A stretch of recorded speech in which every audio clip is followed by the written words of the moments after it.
அது என்னன்னு தெரியல. ஈபிக்காரன் இங்கேருந்து பார்க்கறானோ யாரும் தெரியல. கேமரா ஏன் வச்சிருக்கானு டவுட்டாக இருக்கு எனக்கு. கரெக்டாக நான் கேமரா ஆன் பண்ணிட்டு பேச ஆரம்பிக்கிறேன், கரண்ட் ஆஃப் ஆயிடுச்சு.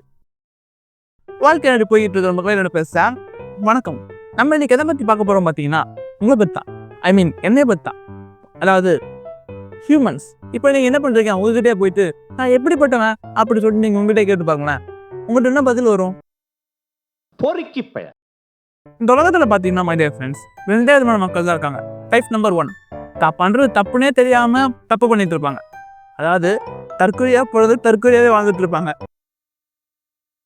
சாரி, சொல்ல போனால் அந்த டைப் ஒன்றும் அவ்வளோ மோசமான டைப்லாம் கிடையாது. உங்களுக்கு ஒரு கில்ட்டே இருக்காது. நீங்கள் தப்பு பண்ணுறீங்கன்னு சொல்லிட்டு உங்களுக்கு தெரியாது. அதனால் உள்ள ஏதோ குற்ற உணர்ச்சி தான் இருக்காது. டைப் நம்பர் 2, தான் பண்ணுறது தப்புன்னு தெரிஞ்சும் அந்த தப்பை மறுபடியும் பண்ணிட்டே இருப்பாங்க. ஃபார் எக்ஸாம்பிள், நீங்கள் ஸ்மோக்கிங் பண்ணுறீங்க, இல்லை ஆல்கஹாலுக்கு அடிக்டாக இருப்பீங்க, இல்லை கான் அடிக்ஷன் அடி மாட்டிட்டு இருப்பீங்க. ஆனால் நல்லாவே தெரியும், இப்படி பண்ணிட்டே இருந்தால் என்னைக்கே ஒரு நாள் வேட்டு வைக்க போகுது அப்படின்னு சொல்லிட்டு நல்லாவே தெரியும்.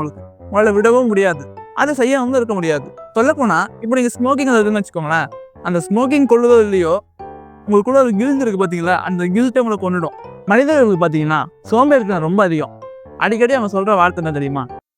நாளைக்கு பார்த்துக்கலாம், நான் ஜிம்முக்கு போகிறேன், அடுத்த மாதம் 1ஆம் தேதி போகிறேன், திங்கட்கிழமை கரெக்டாக ஆரம்பிக்கிறேன், விநாயகர் சதுர்த்தி அன்னைக்கு கண்டிப்பாக ஆரம்பிக்கிறேன், கிறிஸ்மஸ் அன்னைக்கு கண்டிப்பாக ஆரம்பிச்சிடுவேன், நியூ இயர் அன்னைக்கு கண்டிப்பாக ஆரம்பிச்சிடுவேன், தீபாவளி அன்னைக்கு வெடி வெடிச்சு தான் ஆரம்பிக்க போகிறேன் அப்படின்னு சொல்லிட்டு அப்பா ஆரம்பிப்பேன் இப்போ ஆரம்பிப்பேன் சொல்லிட்டு இருந்தீங்கன்னா நீங்கள் என்றைக்குமே ஆரம்பிக்க போகிறது கிடையாது. ஃபார் எக்ஸாம்பிள், நீங்கள் ஜிம்முக்கு போகணும்னு ஆசைப்பட்டீங்கன்னா உங்களால் ஜிம்முக்கு இன்னைக்கு கூட போக முடியும். உங்களால் இந்த ப்ரெசென்ட் இன்னைக்கு உங்களால் மாற முடியலன்னா உங்களால் அந்த 1ஆம் தேதி மாற முடியாது. அதே மனிதர்களுக்கு பார்த்தீங்கன்னா ஓவர் திங்கிங் ரொம்ப அதிகமாக இருக்கும். அதிகமாக திங்க் பண்ணுவாங்க சம்மந்தமே இல்லாமல். ஒன்றும் இல்லை, இப்போ ஒரு பையன் பொண்ணு லவ் பண்ணுறாங்கன்னு வச்சுக்கோங்களேன். அந்த பையன் என்ன பண்ணுறான், அந்த பொண்ணுக்கு மெசேஜ் அனுப்புறான். ரொம்ப நேரம் ஆகுது, இவனை வெயிட் பண்ணுறான், ரிப்ளை வரும்ட்டு வரவே இல்லை. ரொம்ப நேரம் ஆகி வராதனால இவனுக்குள்ள 1000 கதைகள் உருவாகிருக்கும். ஒரு நாள் அந்த பொண்ணு வேலையாக கூட பேசிட்டு இருப்பாளோ, ஒரு நாள் அந்த பொண்ணு வேலையாட்டி வெளில போயிருப்பாளோ, இல்லை அவள் என்ன பண்ணுறாளோ ஏது பண்ணுறாளோ அப்படின்னு சொல்லிட்டு 1000 கதையை உருவாக்கிட்டு அவன் நிம்மதியும் எடுத்துக்கிட்டு அவன் ஒரு மாதிரி ஆயிடுவான். இதை சொல்லும் போது எனக்கு ஒரு விஷயம் சொல்லணும்னு தோணுது. அது என்னன்னா, இப்போ நிறைய பேர் பசங்க லவ் பண்ணுறாங்க, அது தப்பு கிடையாது, எவ்ரிதிங் இஸ் நேச்சுரல். அது நிறைய நான் கவனிச்ச விஷயம் தான் அது. அதாவது முக்கியமாக பசங்க தான் பண்ணுறாங்க. ஒரு பையன் ஒரு பொண்ணை போய் லவ் பண்ணிட்டானா அந்த பொண்ணு என்ன பண்ணாலும் அவனுக்கு கால் பண்ணி சொல்லணும். ஃபார் எக்ஸாம்பிள், இந்த பொண்ணு காலையில் இருந்தாலா கால் பண்ணி குட் மார்னிங் சொல்லணும், தூங்க போகிறாளா கால் பண்ணி குட் நைட் சொல்லணும், சாப்பிட போகிறாளா சாப்பிட போகிறான்னு சொல்லணும், சாப்பிட்டு முடிச்சிட்டாலா சாப்பிட்டு முடிச்சிட்டேன்னு சொல்லணும். ஏண்டா அதென்ன சாட் ஜிபிடியாடா அந்த பொண்ணு? ஒரு வாரமானாலும் எதிரிகளை நேருக்கு நேராக சந்திக்கக்கூடிய போர் குணம் கொண்ட போர்வாள். ஒன்னும் புரிஞ்சிக்க மாட்டேங்குது பாய்ஸ். நீ லவ் பண்ற பொண்ணு ஒன்றும் குழந்தை கிடையாது, ஒன்னே மாதிரி மெச்சூரான அடல்ட் தான். அவங்களுக்கும் எது தப்பு எது சரி சொல்லிட்டு எல்லாமே தெரியும். நீ போய் அவங்களை குழந்தை மாதிரி ட்ரீட் பண்ணி வச்சுக்கோயேன், one day they definitely hate you. உன்னை வெறுத்துருவாங்க. என் மூளையை சம்டைம்ஸ் நான் ரொம்ப வெறுப்பேன்.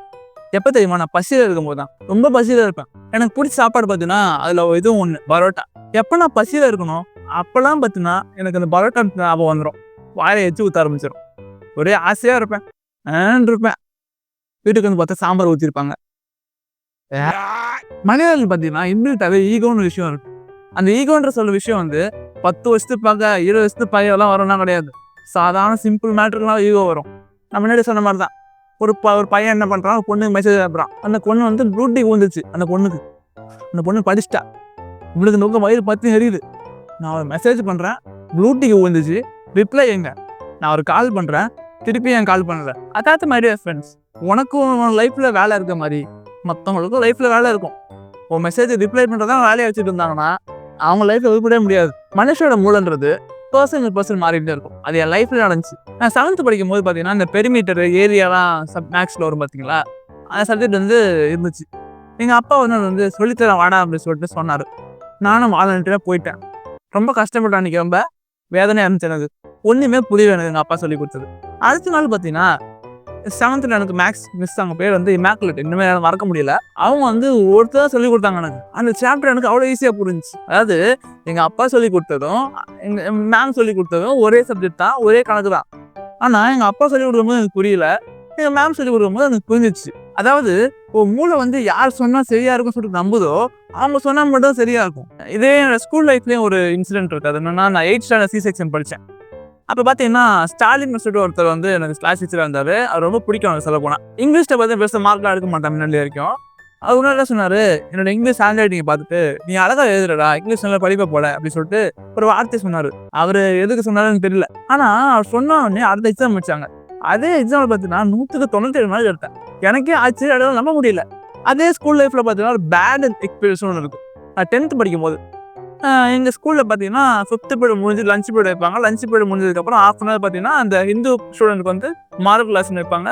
கிறிஸ்டின் ஸ்டூடெண்ட்ஸ் வந்து பார்த்தீங்கன்னா கேட்டிக்ஸம் வைப்பாங்க. அதில் பார்த்தீங்கன்னா நான் போட்டு உட்காந்து அடுத்த நாள் வந்து தமிழ் எக்ஸாம் வேறு. தமிழ் புக்கு கரெக்டாக தான் பார்த்துட்டு இருந்தேன். அங்கே எதுவும் மேக்ஸ் பார்த்தியா வந்தான். அந்த எனக்கு பிடிக்காது. பேச நான் வந்தோடனே பார்த்தீங்கன்னா நான் ஜன்னல் பக்கத்தில் உட்காந்தேன். ஆனால் தமிழ் படிக்க பார்த்துட்டு என்னோட தமிழ் படிச்சுட்டு இருக்கேன், மேக்ஸ் படிக்கலன்னு சொன்னோடனே நான் பொலைட்டாக என்ன சொன்னேன், இந்த மாதிரி சார் நான் வந்து தமிழ் எக்ஸாமாக அதனால சும்மா பார்த்துட்ருக்கேன், இவ்வளோ தாங்க சொன்னேன். நான் ஒரு 10 நிமிஷம் 15 நிமிஷம் போச்சு. அங்கேருந்து பெரம்பு எடுத்துட்டு வந்தார். ஒரு பையன் ஒழுங்காக வெளியில் போல, அவனை போட்டு செமடியாக அடிச்சுட்டு ஃபோக்கஸ் ஏம்புக்கு திருப்பினாப்ல. நீ தானே இப்போ தமிழ் படிச்சுட்டு இருந்த, அவர் கிளாஸ் வந்து 10th E, நான் வந்து 10th B. கூப்பிட்டு போனார். சொல்ல போனால் என் பேப்பர் வந்து கஷ்டப்பட்டு இருக்காரு, என் நிற்க வச்சுட்டு நான் ஒரு சம் வந்து தப்பாக போட்டேன். அதுக்கு வந்து அந்த கிளாஸில் இருக்க எல்லா பசங்க முன்னாடியே நான் அவமானப்படுறான். அந்த ஆள் சொல்ல போனால் மேக்ஸில் எனக்கு கொஞ்சம் ஓரளவு இன்ட்ரெஸ்ட் இருந்துச்சு. அந்த இன்சிடென்ட் நடந்ததுக்கப்புறம் எனக்கு மேக்ஸ் மேலே இன்ட்ரெஸ்டே போயிடுச்சு. Such a worst experience in my entire school life. தான் நான் 14 வருஷம் ஸ்கூலில் படித்தேன். அந்த 14 வருஷத்தில் பார்த்தீங்கன்னா அந்த ஒரு மொமெண்ட் தான் வந்து என்னால் இன்னி வரைக்கும் மறக்க முடியல. இது நடந்து ஒரு 8 வருஷம் ஆக போகுது. எனக்கு ஏதோ இப்போ நடந்த மாதிரி இருக்குது. அதனால இந்த வீடியோ வந்து ஸ்கூல் டீச்சர்ஸ் பார்த்துட்டு இருந்தீங்கன்னா, ஒரு பையன் படிக்கிறதும் படிக்காததும் பார்த்தீங்கன்னா அவனோட தனிப்பட்ட விருப்பம். அவனை நீங்கள் படிக்க வைக்கிறது தப்பு கிடையாது. ஆனால் அவன் படிக்காததுனால ஏதோ ஒரு காரணத்தை காமிச்சு அவனை அவமானப்படுத்துறது வந்து நல்ல விஷயம் கிடையாது.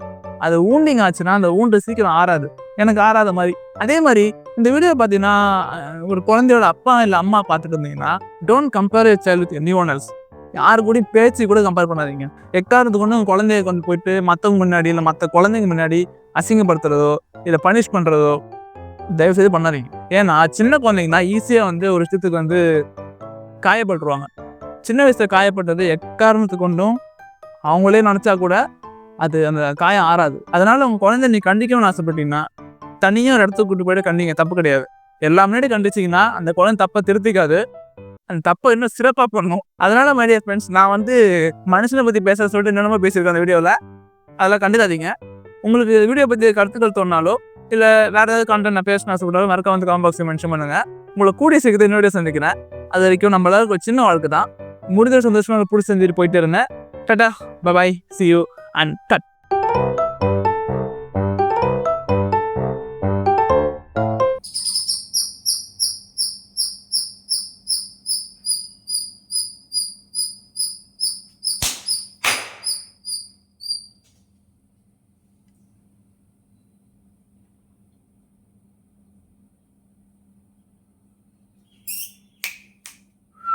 Ba. Ba. Yes. Ba. Ba. Go. Ba. என்ன அதுக்கிட்ட போய் பேச்சுவார்த்தை நடத்திக்கிட்டு இருக்கியா?